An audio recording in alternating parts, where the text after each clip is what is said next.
सुना Meena, duplicate Rajinikanth, original गधा। काली के दिए हुए आइडिया से मीना के पापा को तो कोई फायदा नहीं हुआ, लेकिन उनके कॉम्पिटिटर्स ने बहुत सारा पैसा कमाया। उनके सारे शोज हाउसफुल हुए, लेकिन मीना के पापा वो बेचारे काली के दिए हुए आइडिया से पूरी तरह नुकसान में चले गए और वो काली से बेहद नाराज थे।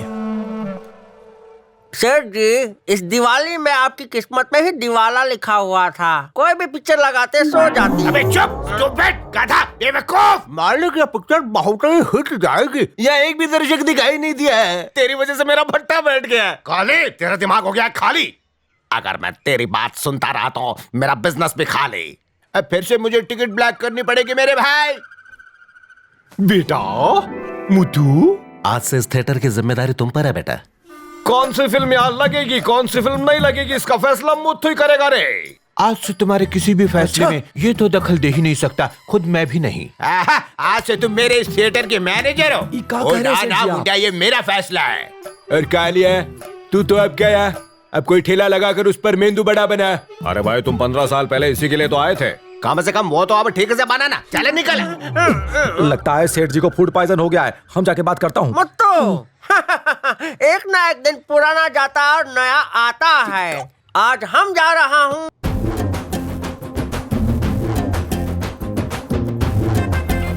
काली, ऐसे कैसे भूल सकते हैं?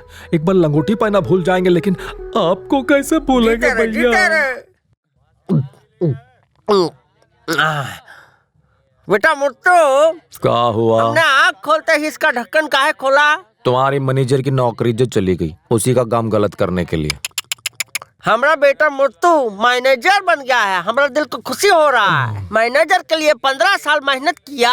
पिछले साल मैनेजर बना और इस साल हटा दिया गया, और तुम तो एक हफ्ता में बन गया। काली भैया, थोड़ा शांत तो रहिए। एक जरूरी बात करनी है तुमसे। सचुरा समझ में नहीं आ रहा कैसन करें। हम जानता हूँ, हमारा घर खाली करके सेटल होना है सेठ जी के घर पे। वो बात नहीं है। वो सेठ जी की बिटिया है ना मीना। हाँ, तो उसका का? कल हम पहाड़ वाले मंदिर जा रहे थे तो का दर्शन हो गए? मुत्तू ये लो। ये का है Meena? Love letter. Love letter? कौनो देख लिया तो?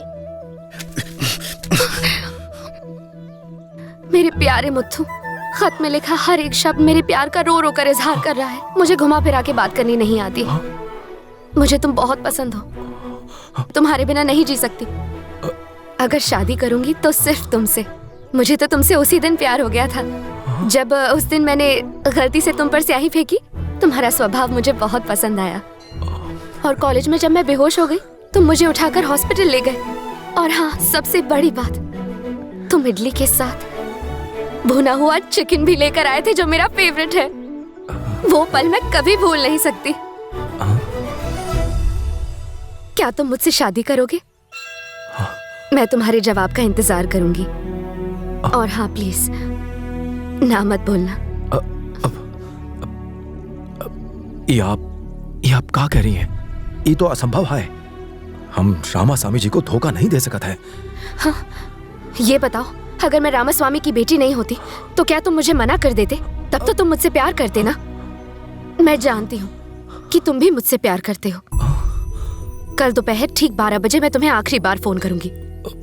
अगर तुमने इनकार कर दिया तो मैं जहर खा लूंगी। याद रखना, कल ठीक 12 बजे। जा रही हूँ मैं। मीना जी, अब तो शादी में ठर्रे की जगह विलायती पिलाना पड़ेगा।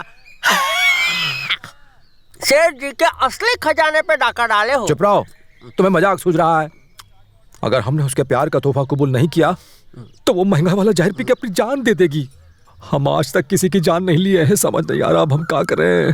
क्या तुम भी मीना से इश्क मोहब्बत करते हो? हम रामास्वामी सर को धोखा नहीं ना दे सकते हैं। सच्ची बताओ, तुम सच्चा प्यार करते हो का? चुप करो, इसका जवाब नहीं है हमारे पास। ऐसा नागिन डांस ना किया करो। सच्ची बताओ, मीना जी से प्यार करते हो? तुम्हें तुम्हारे दूध वाले भैया जी का कसम। अमित जी की हिट फिल्म की कसम, मीना जी से हम बहुत प्यार करते हैं। काश रामास्वामी सर भी हमारी तरह गरीब होते। तो आज वो हमारे ससुर होते। पर ससुरा हमरा ऐसा नसीब कहा। अगर खुद सेठ जी आकर तुम्हारा शादी मीना जी से करवा दे, वो सनीमा भी तुम्हारे नाम कर दे और हम तुमसे पगार लेने वाला तुम्हारा नौकर बन जाऊं तो चलेगा का? अगर ऐसा हुई गवाना तो तुम्हारा मुंह शक्कर से भर देंगे। समझ गए।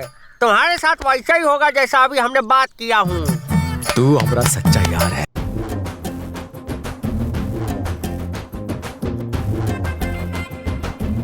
बेटा मुट्टू, बोलो। तुम बहुत जल्दी इस थिएटर का मालिक बन जाओगे। हम दुआ करता हूँ कि ये बात सच हो। अरे काली, अरे क्षमा कर दो, गलती से तोहरा सीट पर बैठ गया। 1 साल का आदत अरे जो है। बैठो, हमें कोई प्रॉब्लम हम नहीं। चपरासी का स्टूल पर बैठूंगा, तुम यहाँ बैठो। अरे नहीं, बैठो ना। ना, तुम्हारा अरे बैठो सीट है, भैया। तुम बैठो जा।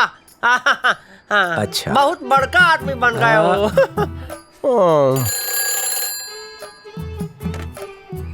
हेलो, रामोसामी थिएटर, मैं मैनेजर बोल रहा हूँ। मैं रामास्वामी ही बोल रहा हूँ। सर, कहाँ से वाकर हैं?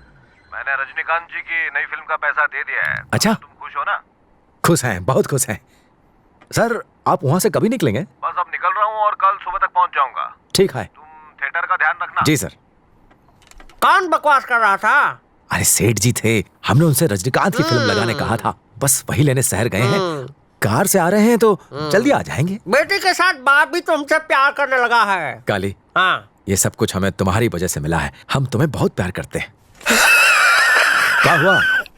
मुट्टू बेटा, तुम्हारा प्यार हमारे पान की तरह है। पहले गले में जाता, फिर सीधा पेट में, पेट साफ। तुम भी बहुत मजाक किया हो कसम से। मुट्टू बेटा, पेट का नाम लिया ना, थोड़ा गुड़गुड़ा के आते हैं, ठीक है? हाँ, जल्दी जाओ, जल्दी जाओ। जाना नहीं।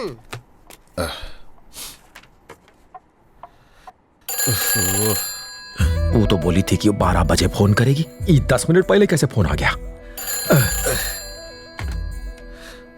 हेलो मीना जी।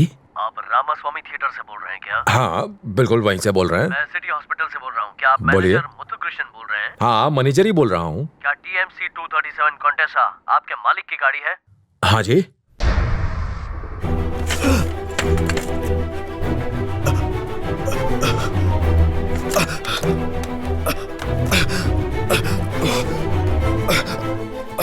अरे क्या हुआ रे बेटा, तुम्हारा तबीयत खराब हो गया? नहीं। हाँ? सेठ जी। हाँ, क्या हो गया उनका? सेठ जी। अरे नाम का जब आगे बोलो। सेठ जी चल बसे। मतलब उनका पैकअप हो गया? अब कैसे हुआ? अभी हॉस्पिटल से फोन आया कि उनकी कार का एक्सीडेंट हो गया। सेठ जी, कितने अच्छे आदमी थे सेठ जी। उनका जाने के बाद जो फॉर्मेलिटी होता है वो तुमको करना पड़ेगा। सारा का सारा जो रिश्तेदार है उनको फोन कर दो और टीवी रेडियो पे अनाउंस करवा दो। बड़ी बड़ी विदाई होनी चाहिए। बड़े बड़े आदमी थे वो, बड़े बड़े बड़े बड़े बड़े बड़े बड़े बड़े।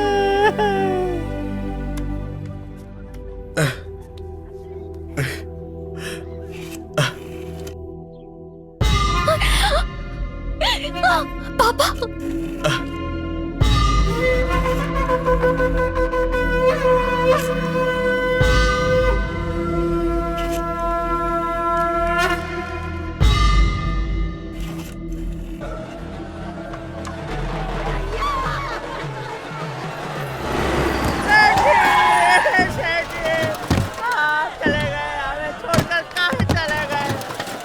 अरे ये सब क्या हो रहा है? क्या हुआ यहाँ पर? कुछ समझ में नहीं आ रहा क्या हो रहा है। सेठ जी, आप बच गए का? आपको तो एक भी चोट नहीं लगी। आप ठीक ठाक ही हैं। हुआ क्या है? आपके रास्ते में चींटी आ जाए तो भी आप यूटर्न ले लेते हैं, लेकिन आप तो सही सलामत है। मुट्टू ने कहा कि आपका गाड़ी का ट्रक के साथ एक्सीडेंट हो गया और आप हमेशा के लिए ऊपर चले गए। इसलिए हम मातम मना रहे थे। अब मैं मंदिर में जाके 100 रुपए का प्रसाद नहीं सेठ जी, हम ये जानबूझ के नहीं किया है। हमारे पास हॉस्पिटल से फोन आया था। सेठ जी, सेठ जी, हम सच कह रहा हूँ। सेठ जी, हम सच कह रहा हूँ, हमने नहीं किया। छोड़ूंगा। हमने नहीं किया। फोन क्यों आया किया था ये? हमको। सेठ जी, आप हमारी बात निकल सुनिए। यहाँ से। हम सच कह रहा हूँ, झूठ नहीं बोलता।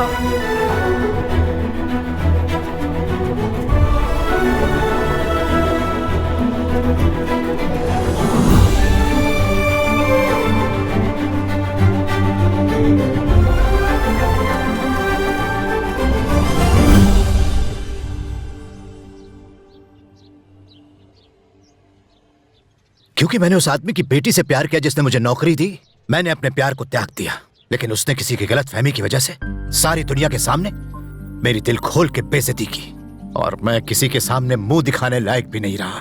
अब बताओ, क्या तुम अब भी उस रामास्वामी की पोती से शादी करना चाहोगे? क्या कहा?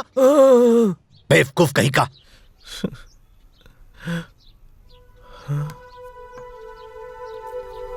पापा। क्या है? मम्मी।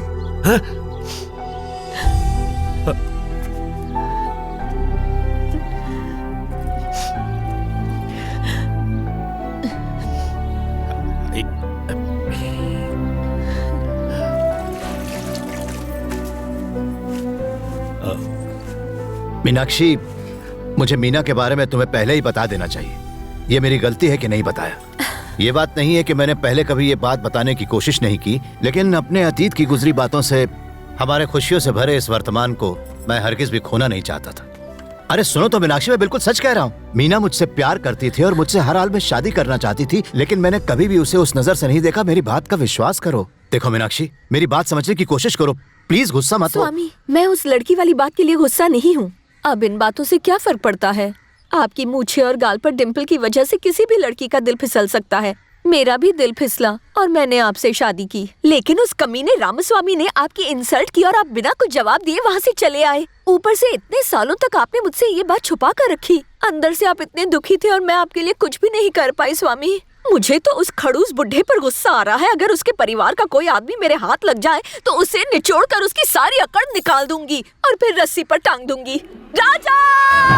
मुझे याद किया मम्मी? उस लड़की का जरा नाम तो बता। देवी प्रिया मम्मी, दिखने में आपसे बस 2% सुंदर है। हाँ। सच कह रहे हो पापा जी?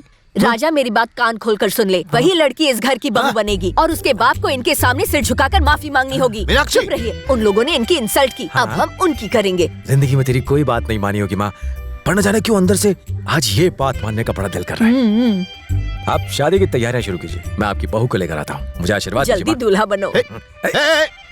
अरे जज्बात में आके बेवकूफी की बात कर रही है, इस पे विश्वास मत करो।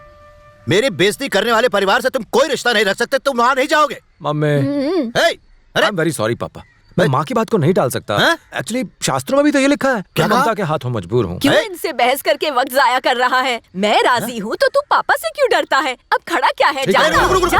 पापा, अब मैं यहाँ 1 मिनट भी नहीं रुक सकता। अगर मैं यहाँ से नहीं गया तो माँ का दिल टूट जाएगा, जो मुझे बर्दाश्त नहीं। आपको पता है, माँ ने बचपन में मुझे अपने हाथों से खाना खिलाया था।